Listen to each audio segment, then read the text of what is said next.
It's been well documented. The Broncos should have won the grand final last season with a 16-point lead with less than 20 minutes to go, but they just stopped playing and threw it in and allowed Penrith to come back and win the game.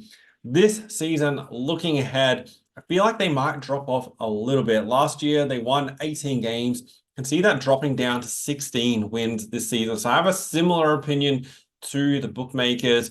Last year, the Broncos exceeded expectations, overperformed away from home. You'll see here they won 11 of 13 games, which is very inconsistent of what they've done in seasons prior to that. Obviously, these 2 years here, 2020 and 2021, were real low years, and they've done really well to jump from 3 wins in 2020 up to 20 wins, including finals in 2023. I feel like they're definitely still a top 4 chance again this season, though.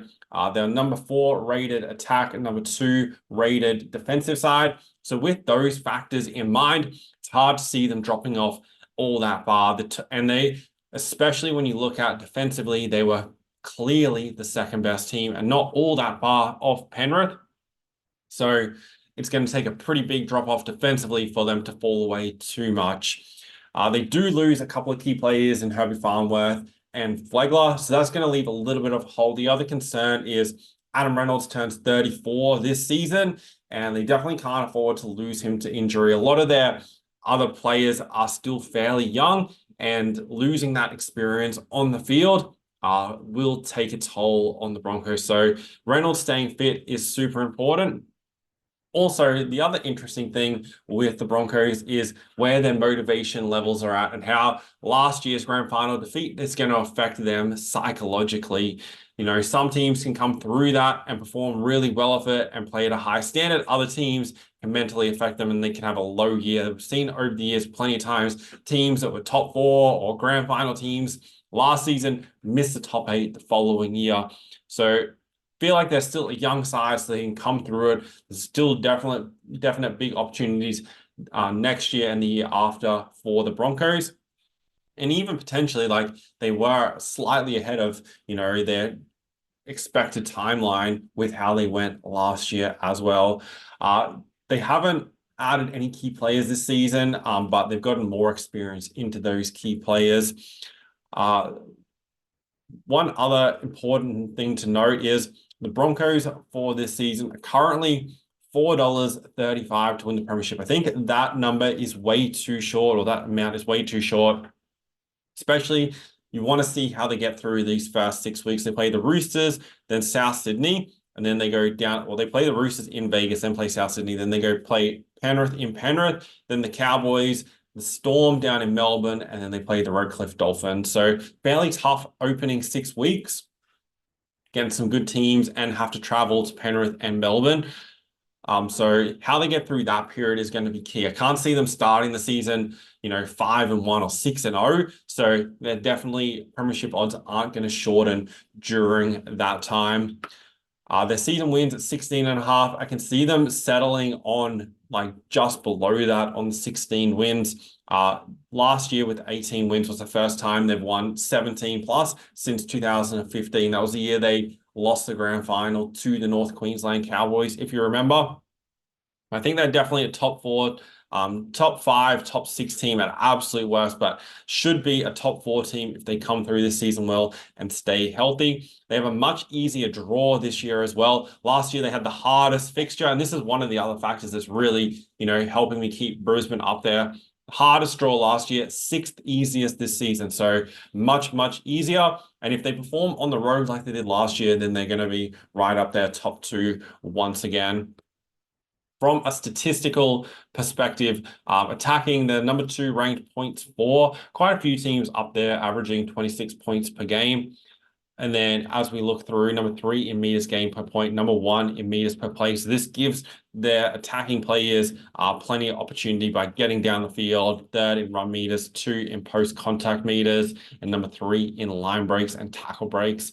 So definitely lots of positive signs there for the Broncos. Their forward packs getting them down the field. They're able to generate line breaks and tackle breaks. Just need to clean up the errors a little bit, ranked 13th in errors. So a few less mistakes, and that'll definitely improve them in attack. Defensively, top team in that area as well, as I mentioned. Number 2 in points conceded. And also, as we go across, can definitely miss a few less tackles and give up less meters post contact, but they don't give up that many line breaks, ranked 3rd and number 2 in missed tackles. So quite a lot of positive areas there for from both sides of the ball for the Broncos there. Defensively, right edge is very, very strong. Number 3 ranked right edge defense and 3 ranked right edge attack. So I'm looking for teams with weak left edges, as you can see here, like Dragons, Raiders, Roosters, Tigers, and then same with the opponent left edge defense, fairly similar teams there. Those teams, Broncos should be able to beat up on them pretty comfortably, and you'll be looking for try scorers on that right side for those games. Some of the other things we want to look at here is from a betting perspective. So against the spread, last season, Broncos well and truly exceeded expectations. They covered 18 of 27 games, 11 of 13 on the road, 14 of 20 as a favorite, and as an away favorite, covered 7 of 8 games. Also, when they're a favorite, up to -12, covered 11 of 13. So super numbers there. And also at night, covered 16 of 24. So really good numbers against the spread. Expect Broncos are probably going to be overvalued, especially in the early part of the season based on these numbers. From a total betting perspective, so this is the total score going over or under the total. 14 to 27 went over, so slightly over, not really profitable though. As a favorite, games were going over. As an underdog, games were going under. Then as we look through, everything else is fairly consistent. Their win margin, so to see how they're winning games, majority of their wins were by 13 plus, and only 1 loss was by more than 12 points. So 6 of their 7 losses were by 1 to 12 points. And their total points, so Broncos scoring, did manage to score 21 plus points majority of their games, and defensively kept teams to 20 points or less on 20 occasions from 27. So those signs look very positive for the Broncos.